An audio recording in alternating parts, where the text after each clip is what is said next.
Good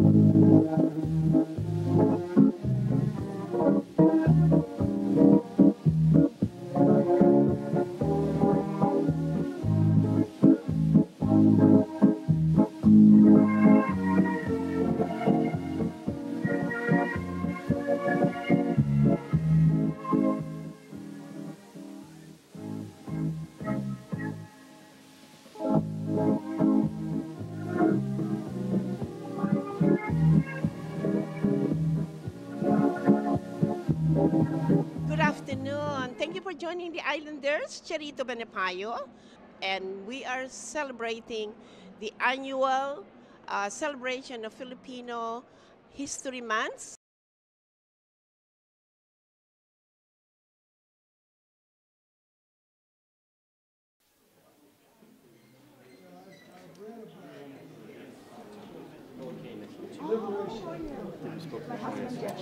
Hey Jeff, no one knows about you.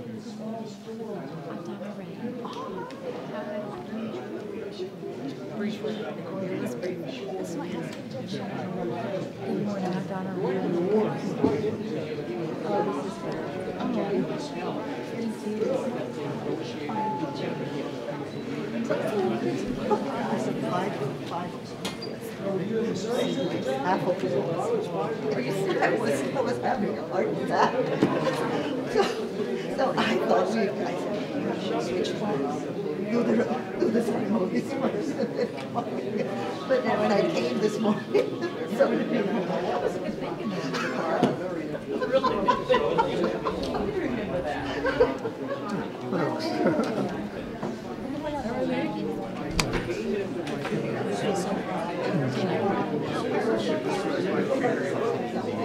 Naalala niyo po sa consulate? She was also in the Philippines during this.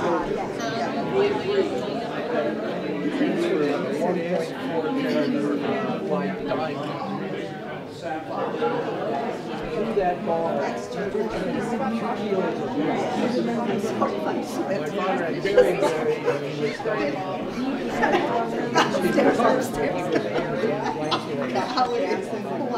And then when it was due on the day after, I was going to wear a flat. we were rescued in between. So we still have it. Then my middle son went through it and got married, and she picked that ring as her engagement. And it's on her. And she's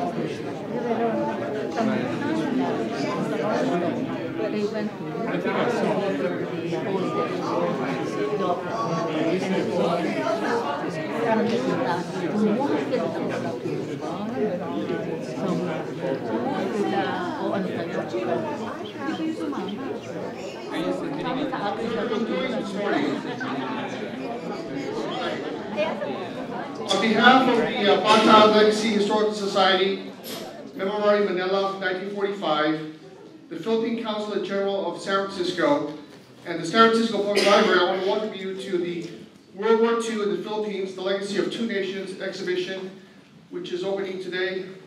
I was told that when we were going to have this program this morning that, oh, don't worry, there's going to be about 10, 15 people.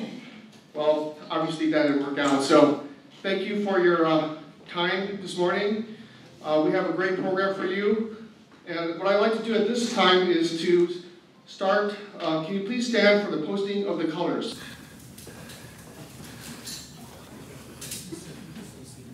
Go down, post go.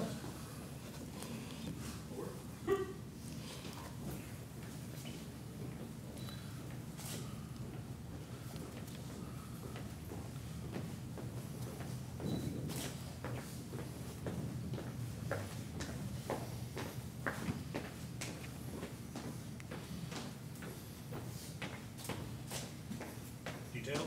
Pull. Color.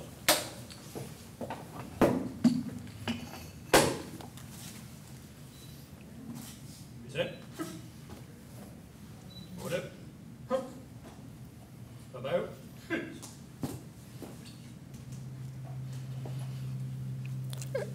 At this time, I'd like to have Heather Oakes come up to sing the United States and Philippine national anthems.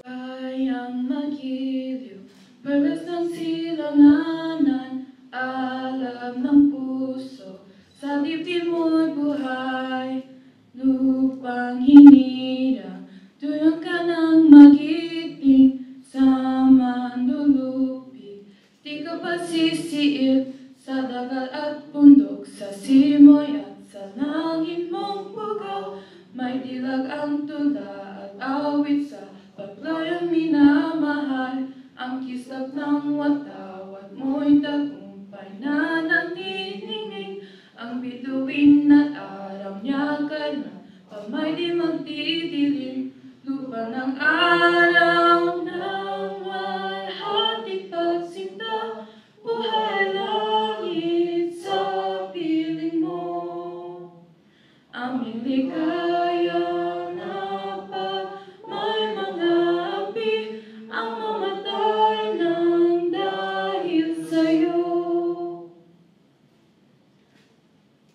Oh, say, can you see by the dawn's early light what so proudly we hailed at the twilight's last gleaming, whose broad stripes and bright stars through the perilous fight o'er the ramparts we watched were so gallantly streaming, and the rocket's red glare, the bombs bursting in air, gave proof through the night that our flag was still there. Oh, say does that star-spangled banner yet wave o'er the land of the free and the home of the brave?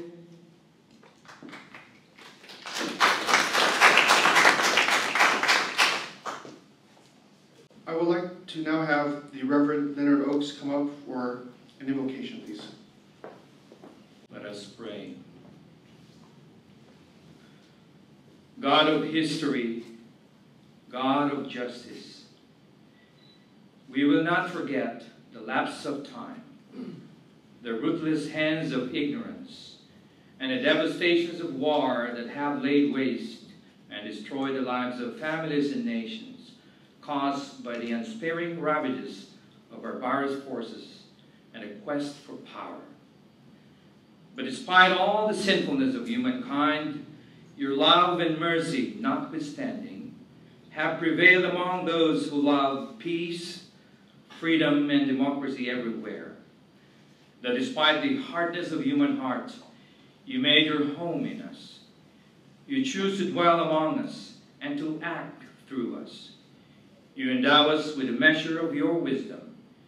You give us courage to act in the face of adversity and confidence when above us chaos reigns. Yet again, O Lord, we do not forget, and we shall never forget, the truly exalted and exemplary services given by our men and women in uniform, the citizens of the Philippines and her faithful allies, who fought for the freedom and democracy of our nation and the world which we now enjoy. And so today, we commemorate and rededicate the lives of those who are now in your glory. We thank you for their bravery and courage. Bless their memory and bless their spirit that live through this community and through a grateful people whom they served and died for. We thank you also for the blessing of life, especially the lives of those who are still in our midst today, the veterans, the survivors, and the citizens who continue to advocate for others, for love and peace. As we gathered in this blessed institution, and in the presence of all the advocates for democracy, may we learn from history and see a purer, bolder, more affirming way to be in relationship with each other. In your most loving name we pray. Amen. My name is Edgar De Leon.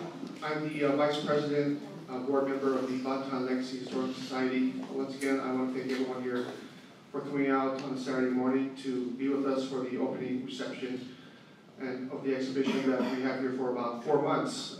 We were very fortunate to have this done for us. It took about a year in the making, and finally it's happening, and it's just really great that we can talk about the Philippines during a time of, that was very significant, but it's not really being taught, and that's one of the reasons why we're doing this, is to educate the masses, the public at large, regarding what happened in the Philippines. So with that said, we have a few guest speakers. First speaker is Henry Ben-Serto Jr. I'd like to read a few sentences about his background, and he gave me a very extensive biography, so I'm not going to read the whole thing, otherwise we'll be here till about 2 o'clock. But anyway, Mr. Henry S. Ben-Serto Jr. assumed his post as the Philippine Consulate General to San Francisco in June 2014. Consul General Ben-Serto is a career diplomat and a respected member of the Integrated Bar of the Philippines, and is currently one of the Philippines' leading experts on maritime security and the West Philippine Sea issue. It's a very big issue these days, especially with what's going on in that part of the world. Being part of the Philippine team that filed the arbitration case against China on the West Philippine Sea, which is now pending before an arbitral tribunal in The Hague, Netherlands. Consul General Ben-Serto has been recognized several times for his groundbreaking work on the Philippine maritime security and its territorial disputes within the West Philippine Sea. He received the Presidential Order of La Condula, which is rank of Grand Officer, one of the highest honors given by the Philippine government for his foreign policy contributions towards the Philippines' approach to the West Philippine Sea disputes. Likewise, he received the Presidential Award of Gawad Mabini, which is rank of Commander, for his leadership and contributions to the passage of the Philippine Archipelago Baselines Law in 2009. It is an honor and privilege that we have General Consul Ben-Serto here this morning. Please help me welcome Consul General Ben-Serto Jr.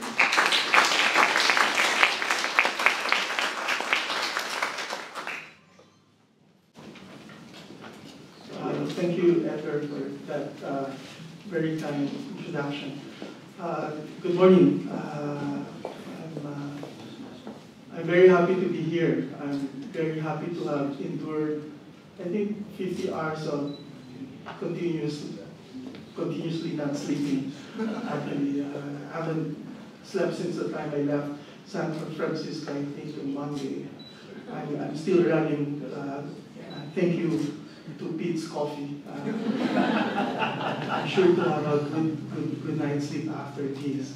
I just came from a conference in Kuala Lumpur on the West Philippine Sea, and that's why I need to get back here, and I wanted to be here in time also for this. I thought that this is a good event that I should not let pass, actually, especially on the significance.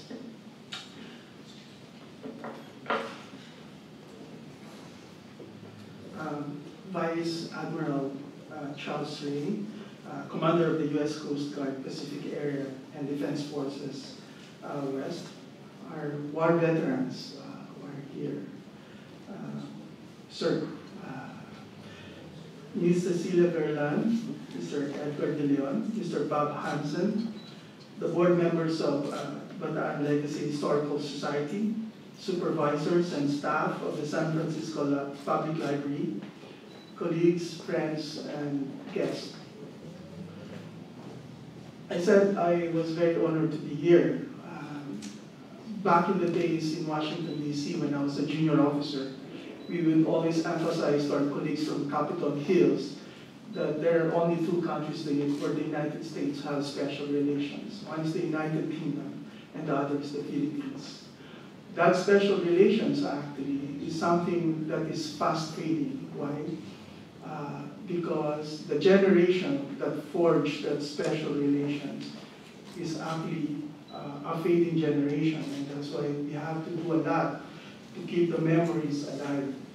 That special relations actually that the United States and the Philippines share is very much anchored on what we both experienced during World War II.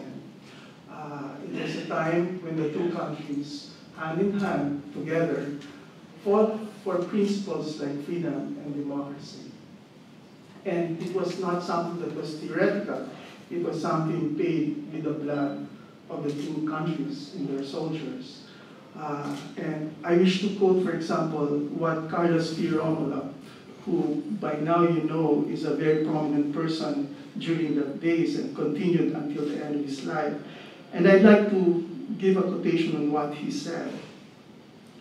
And this is how he pictured that experience we have together.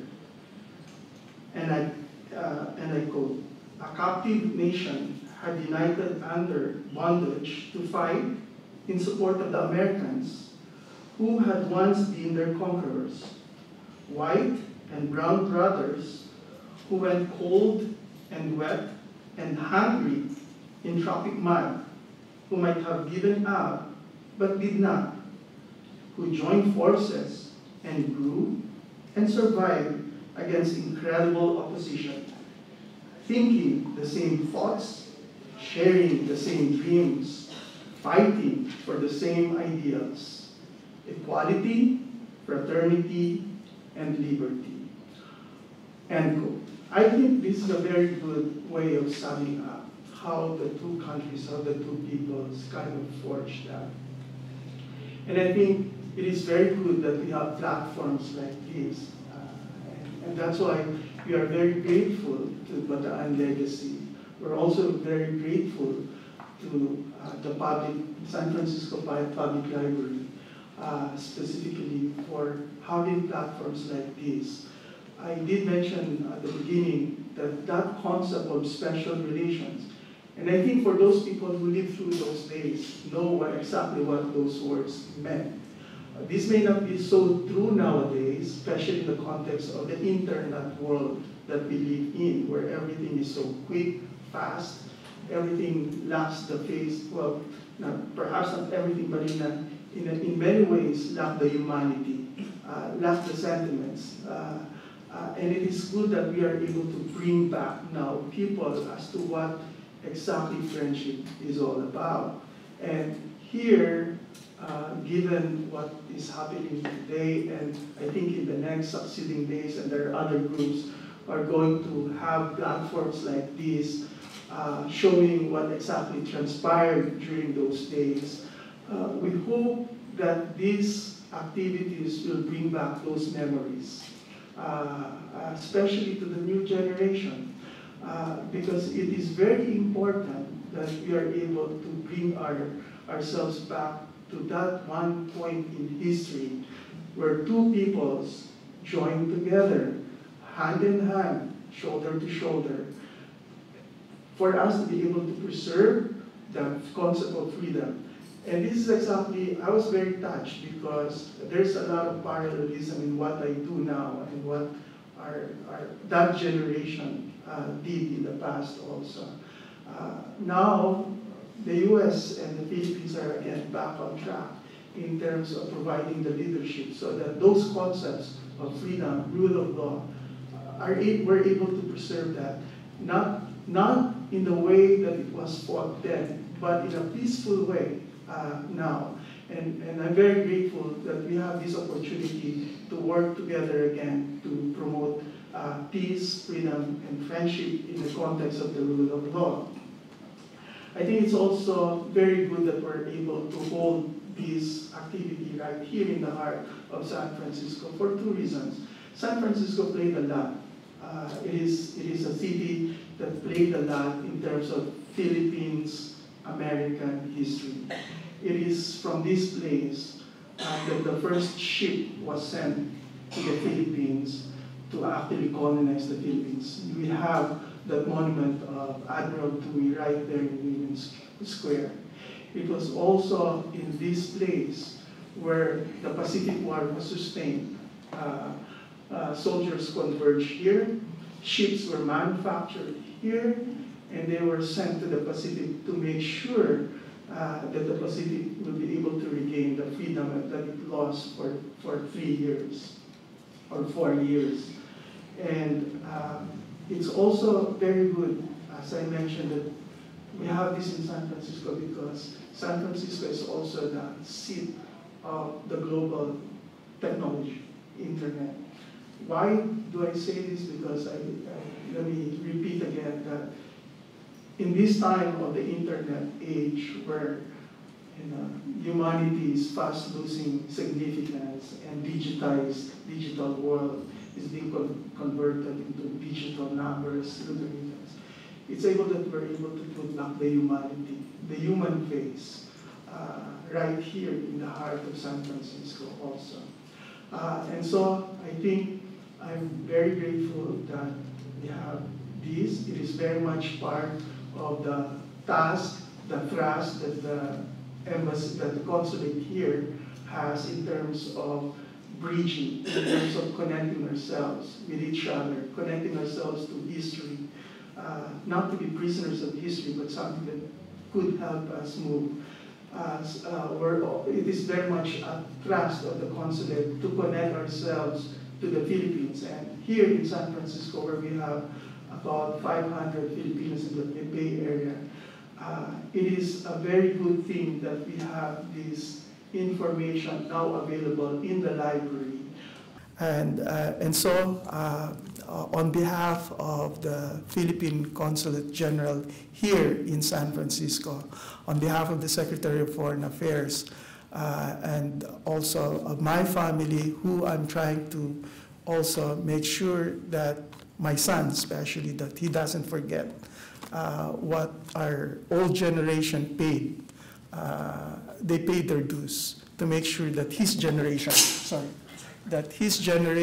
our generation, will continue to live in the society that we are now living. And so, thank you very much to Bataan Legacy for your help. Let me plug one point here also. I think Cecilia has been very active in this regard. I think we should find a way how to help her to make sure. I think there's an effort now in the Assembly of California to have in their social science curriculum the teaching of this specific aspect of Philippine American history. And I think it is a good endeavor. It is something that we have to support. It is very much part of the history of this country. It is very much part of the history of this particular city.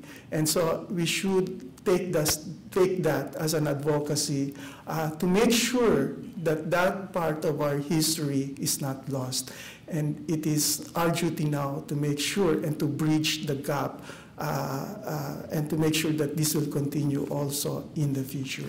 So with that, I wish to congratulate Bataan Legacy. I hope you the best, and please don't waver.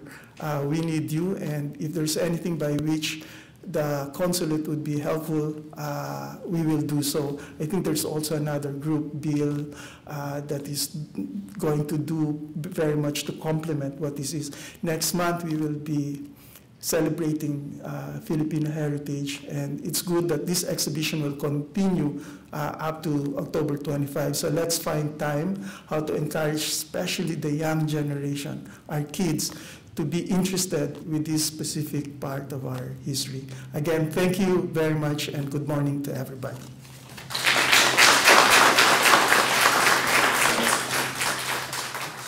Our next speaker, I first met this gentleman at, it was a Columbus Day parade last year with his lovely wife Donna, and it was a nice meeting. Got to introduce myself to him and so on and so forth, but I also met him again during the holidays, December, at the Wreaths Across America.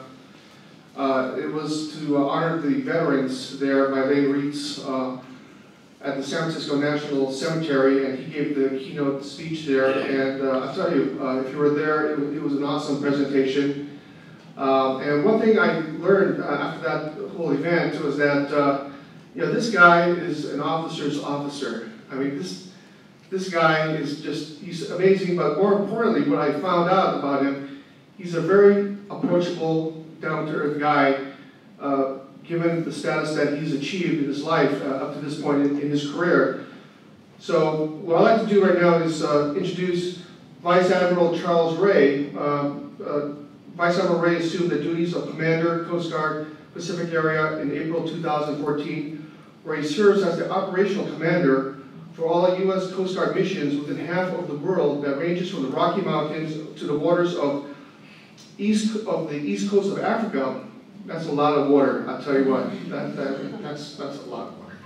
He concurrently serves as Commander, Defense Force West, and provides Coast Guard mission support to the Department of Defense and combatant commanders. Vice Admiral Ray's personal awards include 5 Legion of Merit awards, or medals rather, 1 Bronze Star Medal, 2 Meritorious Service Medals, 1 Coast Guard Air Medal, 3 Coast Guard Commendation Medals, and the Coast Guard Achievement Medal. Again, it's a great honor and privilege to welcome Vice Admiral Charles Ray. Good morning, everyone. How are you? It's good to see you, and it's really good to be here, Mr. Consul General.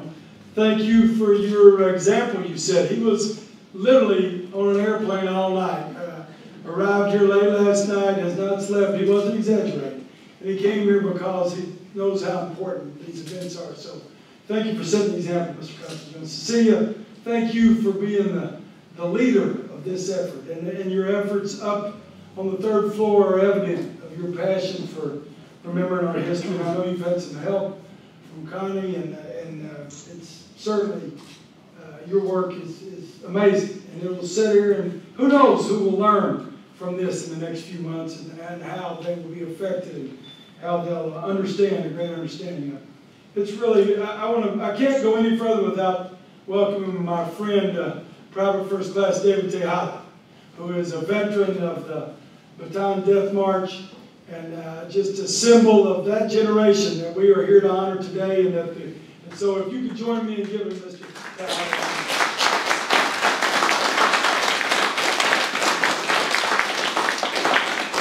We are blessed by his presence and by the other veterans in the room, so thank you for being here.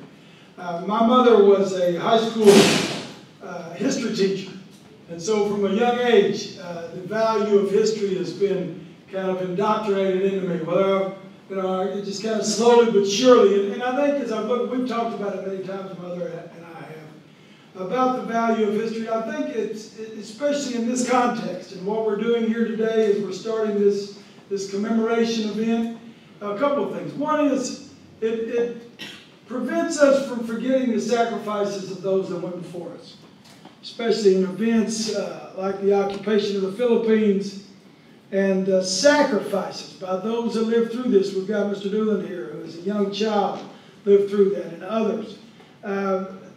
Things that we take for granted that seem hard today are really nothing in comparison to what our predecessors went through. And so that sacrifice is important, not because we want to dwell on it, just because we want to be appreciative. And we want to understand that we are where we are today, and we understand and we enjoy the privileges and the liberties we have today in the Philippines and in America because of the sacrifices of those that have gone before us. And the second reason I believe that history is a great teacher for this particular occasion and why these commemoration events are important is because it teaches us the value of eternal vigilance.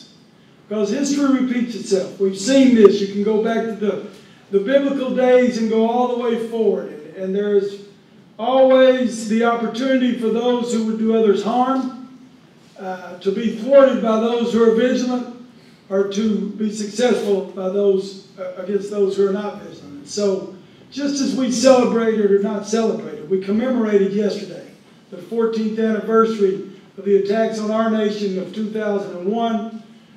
We should use this opportunity to think of the price of vigilance and the importance of being vigilant by those who would do harm to peace-loving people and to freedom-loving people. The U.S. Coast Guard, on behalf, and literally I'm speaking on behalf of 13,000 Coast Guard women and men who are from Alaska to Guam and beyond across the Pacific, we have a long-standing relationship with the people of the Republic of the Philippines. We have had, as for instance, over the last 20 years, we've had 23 graduates of the Coast Guard Academy, our Coast Guard Academy, who are from the Republic of the Philippines. And we have served alongside them in many ways and in many places. I think if I was going to sum up there was a special relationship between the Coast Guard and certainly probably the Armed Forces of the United States in general and the Republic of the Philippines and those that serve their citizens. It's three things. And one is we have shared values. And the Consul General talked about that to a great degree. We have shared values. We believe in freedom. We believe in people defining what they will do and how they will be successful. And elected officials and that serve at the pleasure of the people and not vice versa. And so these shared cultural values that go back over 100 years. And we all know how our relationship started, but what's more important is how it is right now. And the relationship that we have with the people of the Philippines and have had in times of peace and in times of war. The common thread is our shared values. And then secondly, I think we have a proud past. And no more so than during the period of time that was the Great War. Coast Guard men and women served in and around the Philippines from before the beginning of the war through the occupation and in the liberation of the war. One of our heroes of our service, Lieutenant Thomas Crotty, was taken prisoner. Corregidor, one of the last U.S. servicemen, and he died in a prisoner of war camp in the Philippines. We had 35 Coast Guard ships in the Liberation Force and multiple Coast Guard men lost their lives in liberating the Philippines. So we have a shared history that goes for many years. And then probably most importantly, of the three things that make this relationship is that we have a bright future together. We are connected with people of the Philippines in many ways. As I've said, in the period during the war and then after the war, we served with people of the Philippines. And just recently, 2 former Coast Guard cutters were transitioned to the Philippine Armed Forces, and they now serve the Republic of the Philippines.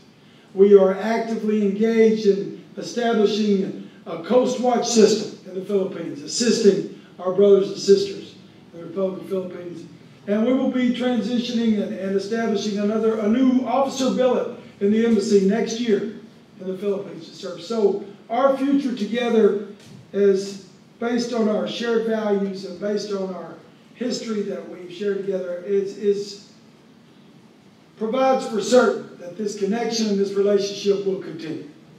And so on behalf of the women and men of the United States Coast Guard in the Pacific and beyond, I am thankful to be here to get invited today and to get to read and talk to the veterans and get that firsthand account that just reinforces why we have such a special relationship. And I look forward to continuing to share with you in the days and months ahead as we talk about this and we discuss with the Consul General. So thank you to the Society, Cecilia, for making this occasion happen. Thank you, Edgar, for inviting me and Mr. Consul General, all that you do. God bless you all, and so am I.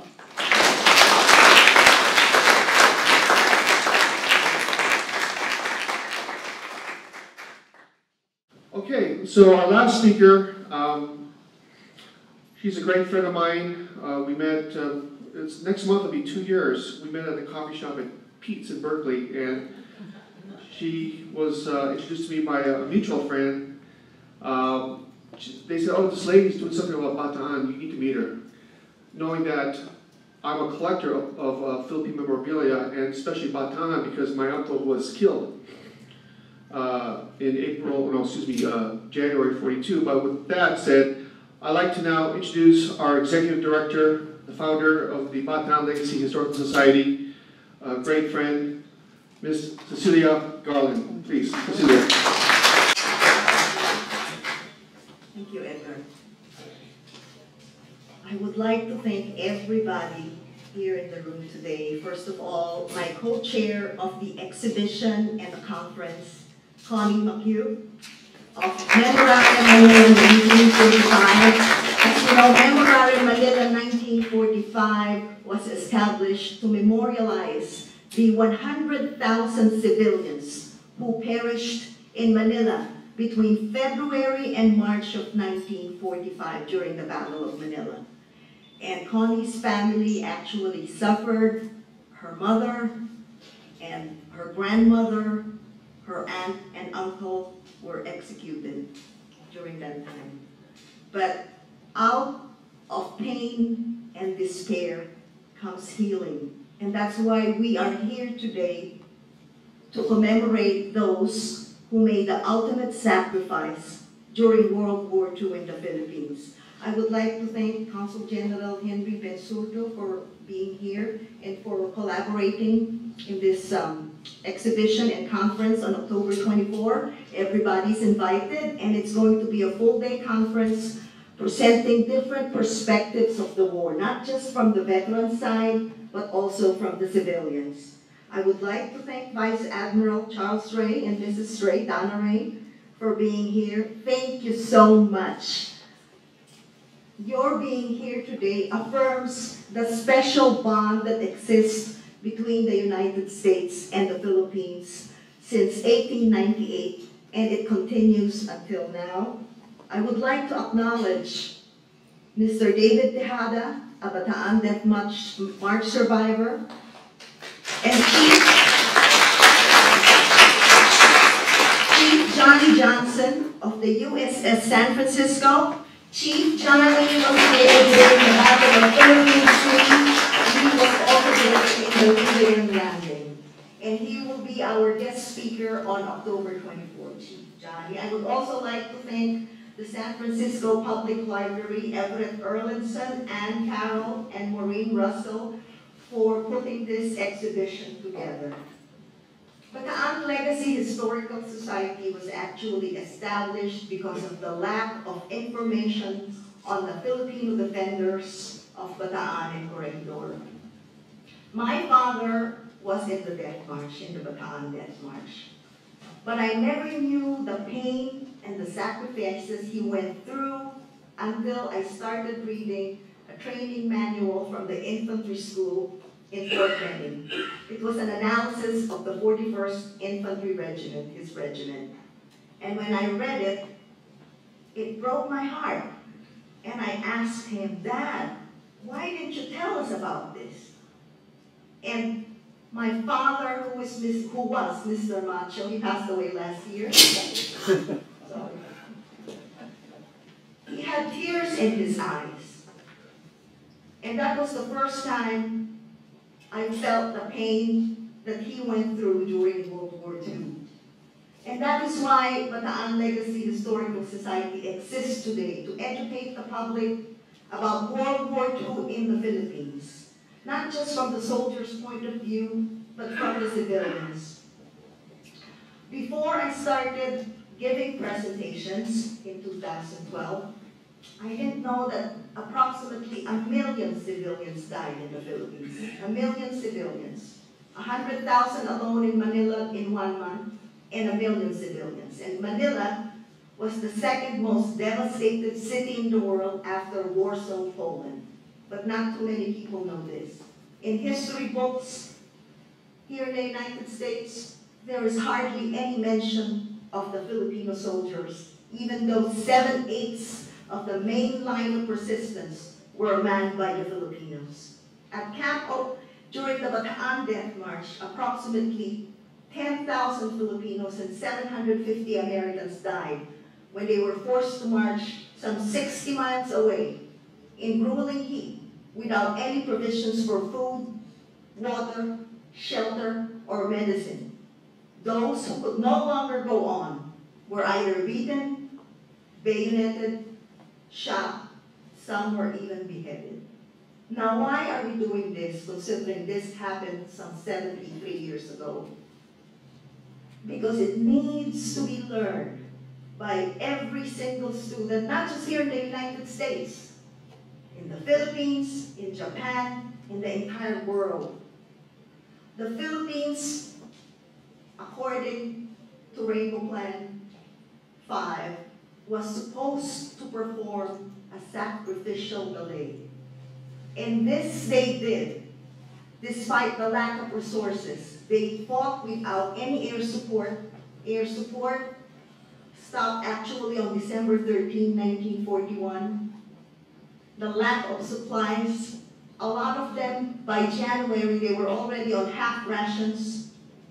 By February, there was no longer any cure for malaria, quinine. And by March, they were on quarter rations. A lot of them were already suffering from massive disease and massive starvation when the death march came, when they were forced to surrender. And so 75,000 troops consisting of 63,000 Filipinos and 12,000 Americans were forced to march to Camp O'Donnell. And once at Camp O'Donnell, another 20,000 Filipinos and 1,600 Americans passed away. For the Americans, many of them were later taken to Formosa, to Japan, Korea, and China, where they were forced to work as slave laborers. And many of them died while doing this. They served 3 years in these mines. And so we need to remember this. That's why we are working with the California Department of Education to implement a legislation that was passed in 2011 but has never been implemented. The legislation calls for the inclusion of the role of the Filipinos during World War II. But this has never been implemented. And so I ask you, I urge you, there will be a vote October 8 or 9 by the Instructional Quality Commission, the one that revises the curriculum. This needs to be learned by each single child, not just in California, but the entire United States. But we have to start somewhere, so we're starting here in California. But it will not happen without your support. This needs to be, this seminal point of World War II history must be learned just as Pearl Harbor, just as Rape of Nanking, just as the Holocaust is being learned by each and every social sciences student. In the social, this should be in the social sciences curriculum. We need to appreciate the value of freedom. There is a saying that freedom is not free. That is very true. So each student must learn, must appreciate the great value of freedom. How the men and women of the Army and Navy still continue to sacrifice their lives abroad so that we here today can live in peace and harmony. They must learn the horrors of war so that we can break the cycle of war. And it still continues today, so they must be taught this important lesson. And so with that, I want to thank all of you. Please encourage your family, your friends to visit the exhibition. It will actually be 4 months until January 9, and we do have a full-day conference on October 24 at Correct Auditorium just across the hall. It is for free. We are encouraging registration through Eventbrite, but we must learn the lessons of war. And with that, I want to thank all of you. Thank you so much for being here.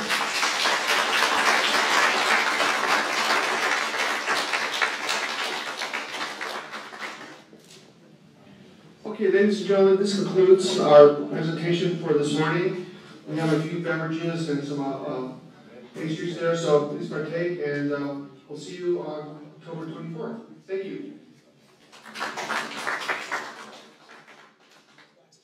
Thank you for joining us this evening, and I hope you enjoyed our little sharing about the Filipino-American month, and we continue to share and work together for the betterment of our community. Charito Benapayo, thank you for joining. Good night.